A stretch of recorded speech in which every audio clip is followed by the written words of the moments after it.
안녕하세요. 말씀을 품고 말씀을 살아내는 바이블 1189 133번째 날, 오늘은 민수기 11장입니다.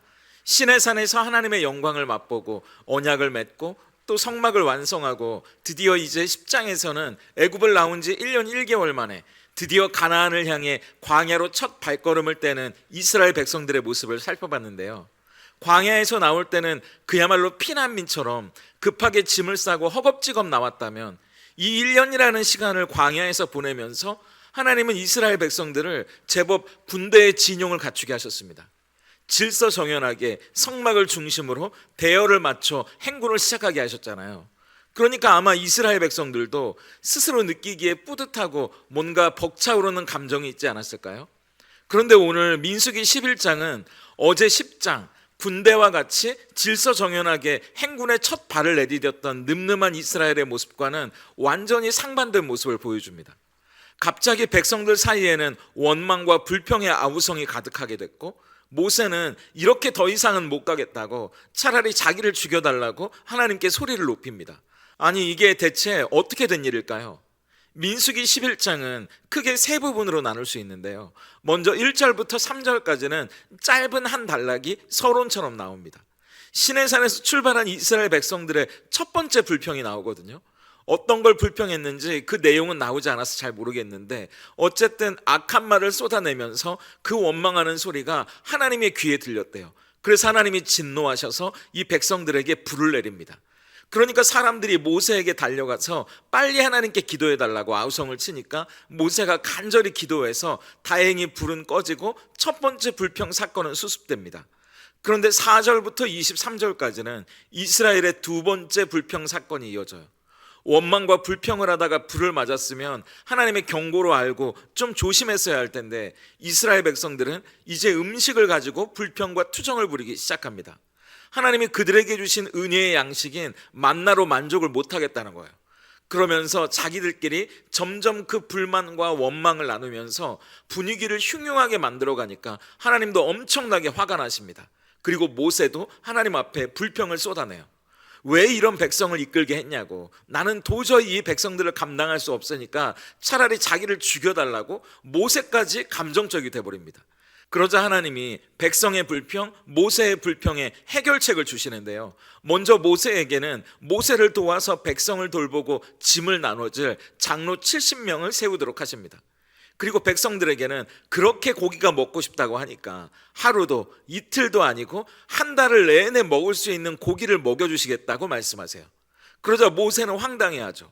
아니, 지금 장정만 60만 명이고 노인이나 아이들까지 하면 좋기 200만 명이 넘는 사람들인데, 그들이 한 달간 먹을 고기를 하나님이 어떻게 주신다는 건지 이해를 하지 못해요.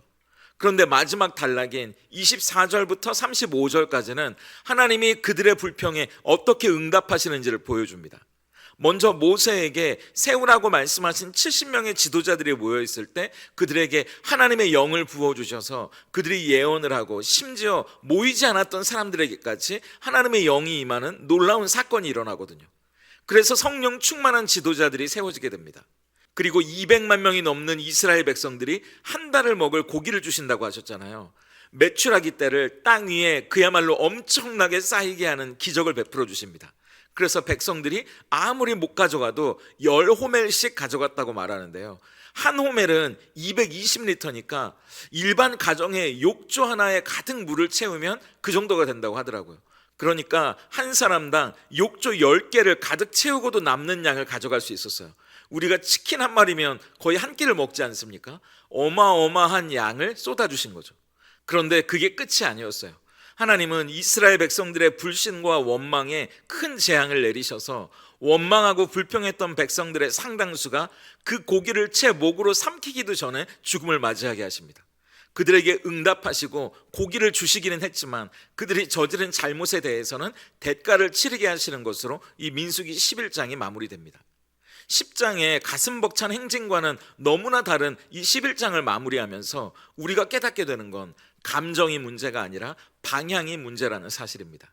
11장은 워낙 많은 이야기들을 다양한 각도에서 살펴볼 수 있지만 오늘은 이 관점에서 한번 살펴볼게요. 사실 11장에는 백성들의 원망과 불평도 나오지만 모세의 원망과 불평도 나오거든요. 먼저 백성들의 원망과 불평을 보죠. 첫 번째 불평입니다. 1절이에요. 여호와께서 들으시기에 백성이 악한 말로 원망하매 여호와께서 들으시고 진노하사 여호와의 불을 그들 중에 붙여서 진영 끝을 사르게 하시매. 아까 말씀드린 대로 어떤 내용으로 불평하고 원망했는지 내용은 나오지 않습니다. 그런데 사실 불편한 게 한두 가지였겠어요? 우리가 여행만 떠나도 불편한 게 수두룩한데 시내산에 거의 1년 가까이 장막을 치고 살면서 이제 조금 적응이 됐다 싶었는데 또 광야로 떠났으니 그들이 얼마나 힘들었겠습니까? 그런데 그래서 하나님이 내린 불로 경고를 받았으면 정신을 차렸어야 하는데 이들이 또 불평을 하기 시작했다는 거예요. 그 두 번째 불평은 내용이 성경에 이렇게 나옵니다. 4절과 5절이에요. 그들 중에 섞여 사는 다른 인종들이 탐욕을 품음에 이스라엘 자손도 다시 울며 이르되 누가 우리에게 고기를 주어 먹게 하랴. 우리가 애굽에 있을 때에는 값없이 생선과 오이와 참외와 부추와 파와 마늘들을 먹은 것이 생각나거늘. 고기도 먹고 싶고 이것저것 먹고 싶다는 겁니다. 그런데 사실 이럴 수 있죠. 사람이니까 그럴 수 있다고 봅니다. 그런데 문제는 이들이 두 가지 선을 넘었다는 거예요. 첫째, 이들이 애굽을 그리워하고 있다는 겁니다. 애굽에 있을 때는 이런 것도 먹고 저런 것도 먹었는데 이들이 그런 말을 하잖아요. 그런데 사실 이건 하나님에 대한 명백한 불신이고 도전입니다. 왜냐하면 하나님이 그들을 애굽에서 데리고 나왔잖아요. 그러니까 이 원망과 불평은 하나님을 향하는 거라는 겁니다. 그리고 둘째, 급기야는 이들이 이렇게 이야기해요. 6절입니다. 이제는 우리의 기력이 다하여 이 만나 외에는 보이는 것이 아무것도 없도다 하니. 이게 무슨 말입니까? 고작 만나밖에는 없구나, 이런 말이에요. 그런데 만나는 하늘에서 내려주는 신기한 음식, 하나님이 이스라엘 백성들을 위해 손수 만들어서 주신 은혜의 양식입니다. 그러니까 처음에는 이 만나가 너무 신기하고 감사했는데 그게 익숙해진 일상이 되다 보니까 어느새 은혜처럼 느껴지지 않았다는 거예요. 은혜가 더 이상 은혜가 아닌 게 되고 말았다는 겁니다. 하나님이 화를 내실만 하죠. 그러니까 10절에 하나님의 진노가 참을 수 없이 컸다고 이야기합니다. 그런데 설상가상 백성들만 원망하고 불평하는 것만으로도 정신이 없는데 모세까지 자기 감정을 주체하지 못하고 이렇게 이야기하는 겁니다. 11절을 보세요. 모세가 여호와께 여짜오되 어찌하여 주께서 종을 괴롭게 하시나이까? 어찌하여 내게 주의 목전에서 은혜를 입게 아니하시고 이 모든 백성을 내게 맡기사 내가 그 짐을 지게 하시나이까? 왜 나에게 이런 백성들을 맡겨서 이 고생을 하게 만드시냐는 겁니다. 아니 그걸로도 모자라서요. 15절을 보세요. 주께서 내게 이같이 행하실진대 구하옵나니 내게 은혜를 베푸사 즉시 나를 죽여 내가 고난당함을 내가 보지 않게 하옵소서. 차라리 자기를 죽여달라고 이야기해요. 아니 모세라도 좀 중심을 잘 지켜야지 모세까지 백성들을 향한 분노 그리고 자기 연민이라는 감정에 빠져서 그야말로 지금 총체적 난국 아닙니까? 바로 얼마 전까지 군대로 세워지고 대열을 맞춰 착착 행군을 시작할 때는 장밋빛 미래만 펼쳐질 것 같았는데 아니 이게 뭐냐고요. 어떻게 보면 그런데 이게 우리 모습을 보는 것 같습니다. 예배를 드릴 때는 천하를 다 가진 것 같았고 이런 믿음이면 세상은 우리의 밥이다 의기양양했었는데 주일을 끝내고 월요일 일터로 나가는 아침부터 전날 주일과는 완전히 다른 사람이 우리도 돼버리고 말잖아요. 그러니까 참 우리는 스스로 연약하고 자기를 믿을 수 없는 존재라는 사실 앞에 겸손해질 수밖에 없는 것 같아요. 이스라엘 백성이나 모세를 탓하기 전에 하나도 다를 바 없는 우리 스스로의 모습이기 때문입니다. 그런데 하나님은 이스라엘 백성과 모세의 원망 불평 앞에 해결책을 주시는데요. 그런데 이들에게 전혀 다르게 반응하신다는 걸 보게 됩니다. 단순히 말로만 보면 백성들의 원망이나 모세의 자기 연민이 별반 다를 바가 없잖아요. 그런데 하나님은 전혀 다르게 그들에게 반응하십니다. 우선 모세에게는 함께 짐을 나눠질 수 있는 70명의 동역자를 붙여주시거든요. 16절을 보세요. 여호와께서 모세에게 이르시되 이스라엘 노인 중에 내가 알기로 백성의 장로와 지도자가 될 만한 자 70명을 모아 내게 데리고 와 회막에 이르러 거기서 너와 함께 서게 하라. 그런데 그게 끝이 아닙니다. 모세는 단순히 대통령이나 국무총리가 아니라 하나님의 마음을 전하고 하나님의 인도하심을 받아 그들을 이끄는 영적인 지도자잖아요. 그러니까 모세를 도와서 함께 일할 사람들도 단순히 인간적인 리더여서는 안 되죠. 그래서 그들에게 하나님의 영을 부어주셔서 성령 충만한 영적인 리더 70명을 붙여주십니다. 25절을 보세요. 여호와께서 구름 가운데 강림하사 모세에게 말씀하시고 그에게 임한 영을 70장로에게도 임하게 하시니 영이 임하신 때에 그들이 예언을 하다가 다시는 하지 아니하였더라. 심지어 모이지도 않고 집에 있던 사람에게까지 하나님의 영이 임하는 사건이 일어납니다. 이게 얼마나 모세를 향한 세심한 배려이고 감사한 일이에요. 그런데 하나님이 백성들의 원망과 불평을 향해서는 어떤 응답을 주시는지 31절을 보세요. 바람이 여호와에게서 나와 바다에서부터 메추라기를 몰아 진영 곁 이쪽 저쪽 곧 진영 사방으로 각기 하룻길 되는 지면 위 2규빗쯤에 내리게 한지라. 남자만 60만 명이니까 가족까지 하면 200만 명이 한 달을 좋게 먹을 수 있는 메추라기를 그야말로 땅에 쏟아 부으셨다고 이야기합니다. 이것만 보면 하나님이 응답하신 것처럼 보이지만 이것에 담긴 더 중요한 의미는 33절과 34절에 나옵니다. 고기가 아직 이 사이에 있어 씹히기 전에 여호와께서 백성에게 대하여 진노하사 심히 큰 재앙으로 치셨으므로 그곳 이름을 기브롯 핫다 아와라 불렀으니 욕심을 낸 백성을 거기 장사함이었더라.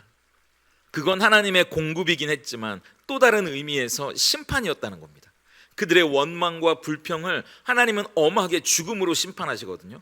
그런데 여러분, 바이블 1189를 쭉 함께 하신 분들은 비슷한 장면이 어디에 있었다고 기억나지 않으십니까? 출애굽기 16장이에요. 거기서 똑같이 고기가 먹고 싶다고 투정을 부리는 장면이 나오거든요. 그런데 그때는요, 하나님이 책망하지 않고 메추라기를 주시고 배불리 먹게까지 하시거든요. 그런데 민수기 11장에서는 메추라기는 그때보다 더 넘치게 주셨는데 그걸 채 다 삼키기도 전에 엄청난 재앙을 내려서 원망과 불평을 쏟아낸 사람들을 죽게 하셨다는 거예요. 왜 똑같은 불평과 원망 앞에서 하나님은 다르게 반응하시는 걸까요? 두 가지 이유 때문인데요. 첫째, 출애굽기 16장은요, 이들이 시내산에서 언약을 받기 전입니다. 그리고 민수기 11장은 언약을 받고 난 후예요. 출애굽기 16장은 이제 그들이 하나님을 알아가는 첫 발을 뗀 상황이고 민수기 11장은 이미 시내산에서 언약을 맺고 특별한 관계 안에서 율법을 받았어요. 그리고 성막까지 세우고 난 뒤에요. 그러니까 충분히 하나님을 경험했고 하나님에 대해 배웠는데도 하나도 달라지는 게 없었다는 겁니다. 그리고 둘째, 출애굽기 16장에서 이들이 불평했던 건 사실 낯선 광야에서 생존에 대한 두려움이 있었다는 거거든요. 그래서 16장에 보면 우리를 이 광야에서 굶주려 죽게 만드느냐고 이들이 불안해하잖아요. 그런데 민수기 11장에선 이들의 불평이 생존에 대한 두려움이 아닙니다. 4절에서 그 불평은 이들의 탐욕 때문이었다고 분명히 말씀하시거든요. 그래서 하나님이 주신 일상의 은혜, 이 만나 가지고는 만족이 안 되니까 더 좋은 걸 달라고, 더 자극적인 만족을 달라고 한 겁니다. 그게 출애굽기 16장과 민수기 11장의 차이죠. 그렇다면 모세를 한번 볼까요? 모세는 어떻습니까? 사실 모세도 문제는 문제예요. 모세도 이렇게 분을 참지 못하고 자기 연민에 빠지는 게 한두 번이 아니었거든요. 말도 너무 막하지 않습니까? 하나님께 막 대들고 차라리 이럴 거면 죽여달라는 말을 함부로 하잖아요. 그런데 모세와 이스라엘 백성의 결정적인 차이는 우리가 알고 있는 대로 모세는 이 모든 말들을 하나님 앞에 쏟아내고 있다는 거예요. 자기가 왜 힘든지, 무엇 때문에 견딜 수 없는지를 있는 그대로 솔직하게 다 쏟아놉니다. 그러면서 14절에 이렇게 말하잖아요. 책임이 심히 중하여 나 혼자는 이 모든 백성을 감당할 수 없나이다. 스스로를 진단하고 뭐가 문제인지 하나님께 이야기합니다. 그런데 이스라엘 백성들은요, 하나님께 이야기하지 않아요. 정작 하나님을 원망하고 하나님을 불신하면서 하나님께는 정정당당하게 이야기하는 게 아니라 자기들끼리 그 원망과 불평을 계속 키워가면서 공동체를 병들게 만들고 있었다는 겁니다. 그 차이예요.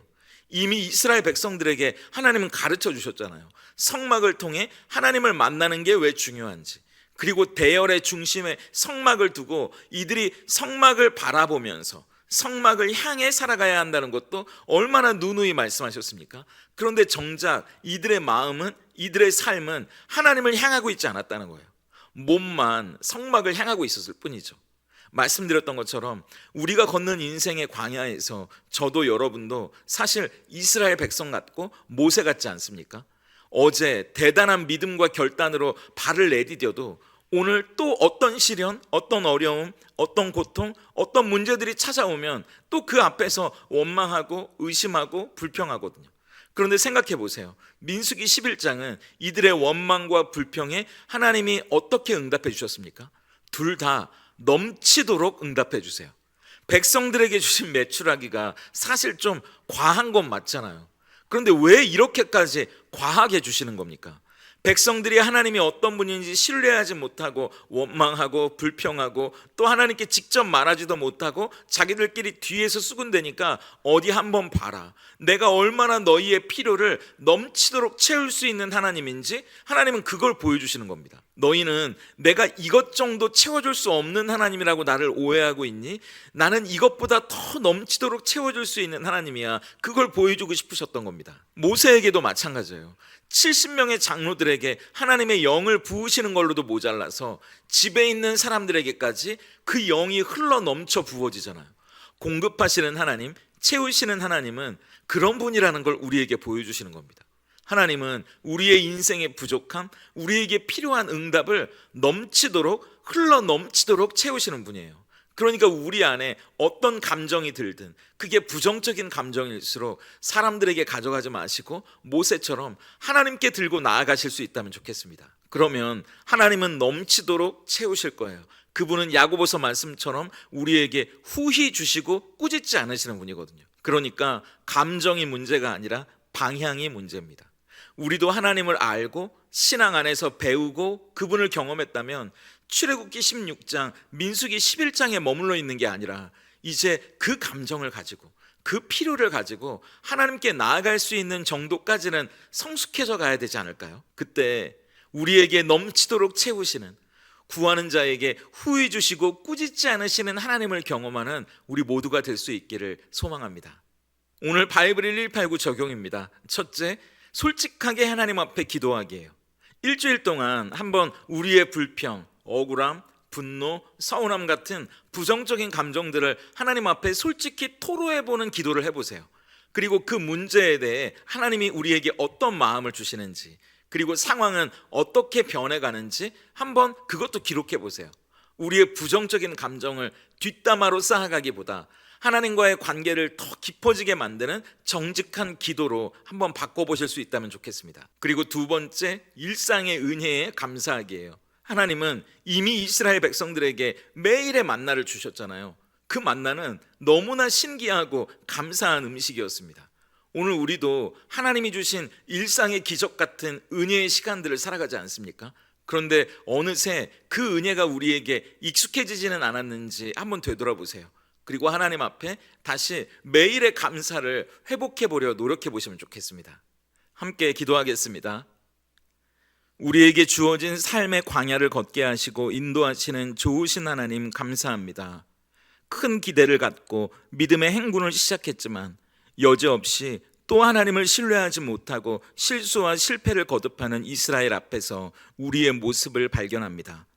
매일의 삶에 내려주시는 만나의 은혜에 익숙해져서 더 자극적인 만족을 구하고 세상의 고기를 부러워했던 게 우리였고, 정작 그 필요를 하나님께 구하고 하나님을 찾기보다 사람들에게 또 나 자신에게 원망과 불평을 쏟아내며 영혼이 병들어가던 것도 우리였음을 부끄럽게 고백합니다. 하지만 이제 연약한 우리 안에 모든 부정적인 감정들이 오히려 하나님을 향한 기도가 되게 하셔서 하나님의 위로를 경험하고 선하신 공급을 체험하는 통로가 되게 하시옵소서. 하나님은 언제나 넘치도록 후히 주시는 분임을 잊지 않기 원합니다.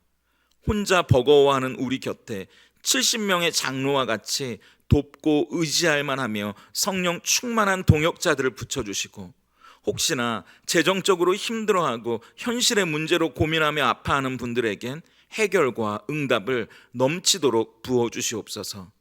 그 하나님을 신뢰하며 오늘도 믿음으로 이 광야를 걸어가는 우리들 되게 하시옵소서. 예수님의 이름으로 기도드립니다. 아멘.